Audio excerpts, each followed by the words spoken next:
I thought my husband was working late, until I found him in our bed with my sister on our anniversary. Before we start, if you are not yet a subscriber, please subscribe. I don't think there is any combination of words that can prepare you for the moment you realize the person you built your entire life around was nothing more than a mirage. Even now, I replay that night in my head over and over, searching for some clue I should have seen, some hint that would have saved me from the humiliation that still makes my skin crawl. I'd been married to Michael for 7 years. 7 years of thinking we were a team, that we shared something sacred. 7 years of anniversaries, lazy Sunday mornings, whispered plans about the family we were going to have. And 7 years, apparently, of me being a fool. When I tell people what happened, they always ask if there were signs. It's as if they can't help themselves. Like they need reassurance that they would have seen it coming, that they could never be so easily deceived. And I understand that impulse. Do. Because I've asked myself the same question 1,000 times. If I'm honest, there were little things. Fleeting moments that pricked at the edges of my awareness. Tiny splinters of doubt that I brushed aside because I loved him. Like the way he started locking his phone, when he used to leave it face up on the counter. Or the way he'd tense when I asked about his late nights at work. Or the way he'd sometimes get this shuttered look if my sister's name came up. But nothing that screamed betrayal.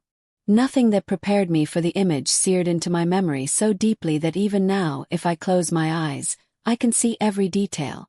It was our anniversary. The day was supposed to be special. He'd told me he had to work late, but he'd make it up to me that weekend. I tried to be understanding. I ordered takeout from my favorite Thai place, poured a glass of wine, and settled in to watch old movies while I waited for him to come home. I don't know why I decided to surprise him.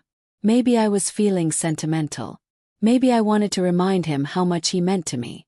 Maybe I just wanted to feel like I still mattered to him. Whatever the reason, around 9:30, I decided to bring him dinner. I packed up the containers, grabbed my keys, and drove to his office. Except when I pulled into the lot, his car wasn't there. At first, I told myself he must have parked somewhere else. Maybe he'd taken a client out to dinner. Maybe he'd gotten a ride. But the longer I sat there, staring at the empty space where he always parked, the colder my hands felt on the steering wheel. Called his phone. It rang twice, then went to voicemail. Called again. And again. No answer. By the time I started driving home, my heart was pounding so hard it hurt. I don't know what I expected when I pulled into the driveway. I certainly didn't expect to see the upstairs lights on, spilling yellow across the front lawn. I parked and sat there for a long time, staring up at our bedroom window. And then, for reasons I still can't fully explain, I knew.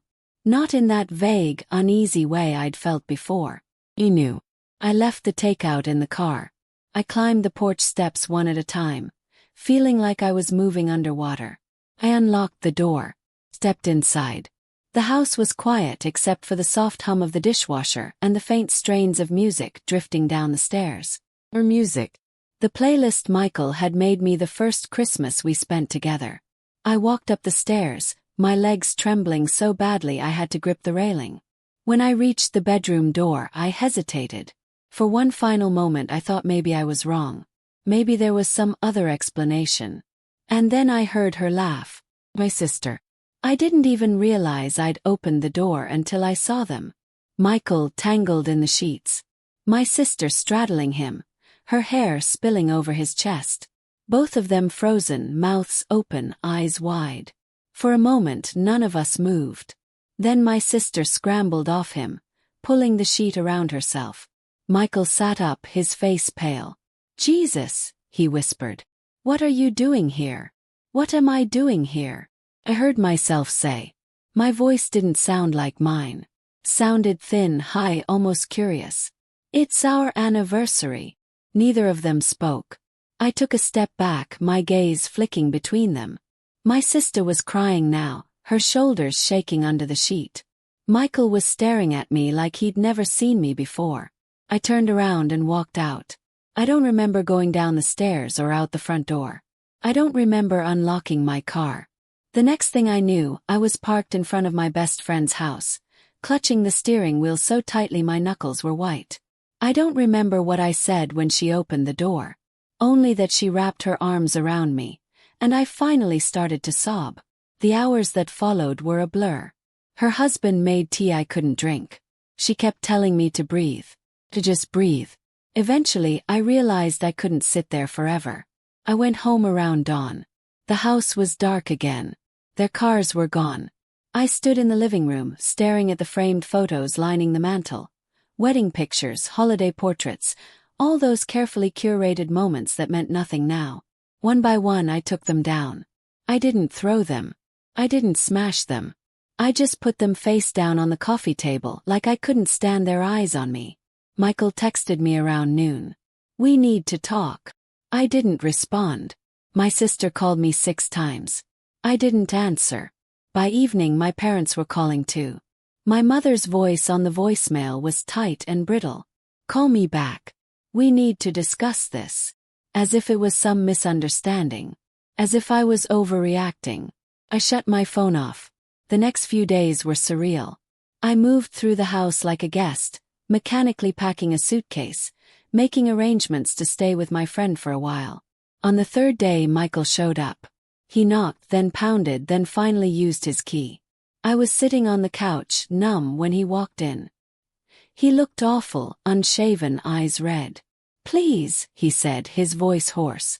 "Let me explain." I laughed. I couldn't help it.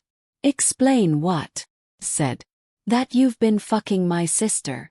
He winced. "It wasn't like that." Cut him off. "How long?" He stared at the floor. "How long?" I repeated. He swallowed. "About a year." He nodded. He took a step closer. "It didn't mean." I held up my hand. "Don't. Just don't." My voice was shaking, but I felt something inside me go cold and solid. "I'm filing for divorce," I said. His eyes widened. "Can we at least?" "No," I said. "Get out." He tried to argue. Plead. But I wouldn't listen. Eventually he left. That night my sister showed up. I didn't let her in.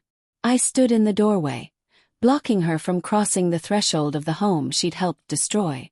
She was crying, mascara streaking her cheeks. "I'm so sorry," she sobbed. "It just happened." I stared at her.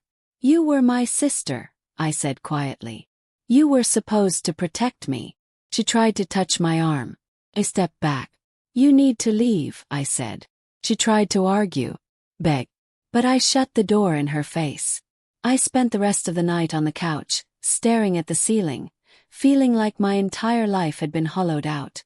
In the weeks that followed, I moved into a small apartment across town. I hired an attorney. I changed my phone number. Michael tried to contact me through mutual friends. He sent letters. He showed up at my office once. I didn't respond. My parents begged me to reconcile with my sister. I didn't respond to them either. Because here's the thing no one tells you. When someone betrays you that completely, it's not just the relationship that dies. It's every memory you ever shared. Every plan you ever made. I wasn't just grieving a marriage. I was grieving an entire future. But day by day, I started to feel something that almost resembled peace. I adopted a dog from the shelter. I started going to therapy. I spent evenings sitting on my tiny balcony, watching the sunset, reminding myself that I was still here. Still whole, even if it didn't feel like it yet. People ask me if I'd ever forgive them. Maybe someday I will. But not today. And not tomorrow. Because some betrayals are too deep to be patched over with apologies.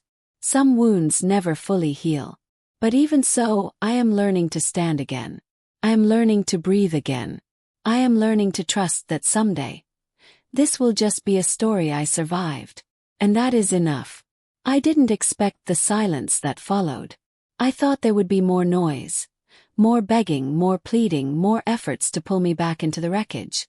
But once I shut that door in my sister's face, it was like the final line was drawn in ink no one could erase. For days my phone stayed eerily still. No calls, no texts, no emails. Part of me felt relieved, like I could finally hear my own thoughts without all the competing voices telling me what to feel. But another part of me, the part that was still raw and bleeding, Felt abandoned all over again. I knew it wasn't rational. I told them not to contact me. I'd made it clear there was nothing left to say. But in the quiet, I had to confront the truth I'd been avoiding. They were never going to be the family I thought they were. The day my lawyer called to confirm Michael had been served the divorce papers, I sat on the floor of my empty bedroom and cried until my throat was raw. Not because I wanted him back. Not because I regretted leaving. But because the last shred of hope, some naive belief that maybe it wasn't as bad as it looked, was finally gone. It was that bad. He really had chosen her over me. And she really had let him. After the papers were filed, I braced myself for the fallout. I imagined angry calls, dramatic confrontations, maybe even some public scene meant to humiliate me further. But Michael went quiet. When he finally did respond, it was through his lawyer. A sterile, impersonal email outlining his willingness to make this as amicable as possible. As if any of this could ever be amicable. I forwarded it to my attorney and told her to handle everything. And then I turned off my phone and went for a walk. I must have walked 5 miles that day. Past all the old streets where Michael and I used to hold hands, past the park where he'd first told me he loved me. Everything looked different now. Smaller. Grayer. I kept expecting to feel something shattering. Some overwhelming grief that would finally level me. But instead, all I felt was this quiet, almost clinical detachment. Like I was watching someone else's life from a distance. It wasn't until I walked back into my apartment, my small, quiet, safe apartment, that I finally exhaled. That was the moment I knew. I wasn't going back. Not to him. Not to her. Not to any of it. A week later, my mother showed up unannounced. I opened the door to find her standing there. Arms crossed, mouth tight. She didn't ask if she could come in. She just stepped past me and sat down at my kitchen table. For a moment, neither of us spoke. Then she said, "This has gone on long enough." I didn't answer. "You're tearing this family apart," she continued, her voice rising. "Do you think your sister isn't suffering too? Do you think Michael isn't sorry?" I looked at her, wondering how she could possibly believe this was about them. "Mom," I said quietly. "He cheated on me with my sister. On our anniversary." She flinched just slightly. But she didn't back down. "You've made your point," she said. "But you can't hold on to this anger forever. Families forgive." I felt something in my chest snap. "Families don't do what you all did," I said. She stared at me like I'd slapped her. I took a deep breath. "You want me to pretend this never happened so you can feel better," I continued, my voice trembling. "But I'm not going to do that." She opened her mouth, but I kept going. "You can have a relationship with her if you want. But don't expect me to sit across the table at Thanksgiving like nothing happened." Her eyes filled with tears. "Please," she whispered. "Don't do this." "I didn't do this," I said. "They did." She didn't have an answer to that. Eventually she stood up. "I hope someday you understand," she said softly. I didn't respond. I closed the door behind her, locked it, and leaned against it, my whole body shaking. That was the last time we spoke for almost a year. In the beginning, the loneliness was almost unbearable. I had to rebuild everything from scratch. My routines, my sense of safety, my faith that I could ever trust anyone again. There were nights I lay awake, replaying that moment at the bedroom door, wondering how long they'd been laughing at me behind my back. There were mornings when I woke up thinking it had all been a bad dream. But slowly, day by day, it started to hurt a little less. I started therapy again. My counselor was patient and kind, never once telling me I should move on. She said, "You don't have to forgive them to heal." Clung to that. Because for a long time I thought forgiveness was the only way to close the wound. But she was right. Healing is something you do for yourself, not for the people who hurt you. 6 months after the divorce was finalized, I sold my wedding ring. I used the money to buy a plane ticket to Italy, a trip I'd always dreamed of taking but never thought I deserved. For 2 weeks, I walked cobblestone streets and drank wine on terraces overlooking the sea. I didn't think about Michael. I didn't think about my sister. I didn't think about the life I'd left behind. I just breathed. When I came home, something in me had shifted. I was still grieving, but it wasn't the raw, jagged grief that had hollowed me out. It was quieter, sadder, but also somehow softer. A few months after I got back, my mother reached out again. She sent a letter, real paper in her handwriting. It was the first time she'd apologized. She didn't ask me to forgive my sister. She didn't try to justify anything. She just said she was sorry. And for the first time I believed she meant it. I wrote her back. I didn't say I was ready to see my sister. I wasn't. But I said I hoped we could talk again. And that was enough. Because healing doesn't happen all at once. It happens in inches. In moments. In the quiet acceptance that you can never unsee what you saw, but you can survive it. Sometimes people ask me if I ever hear from Michael. I do occasionally. He sends emails on holidays. Short, tentative notes I never answer. Part of me wonders if he regrets it. If he thinks about me when he turns out the lights at night. But mostly I don't care. Because I am not the woman he broke anymore. I am not the wife who waited up for him, believing his lies. I am not the sister who trusted blindly. I'm just me.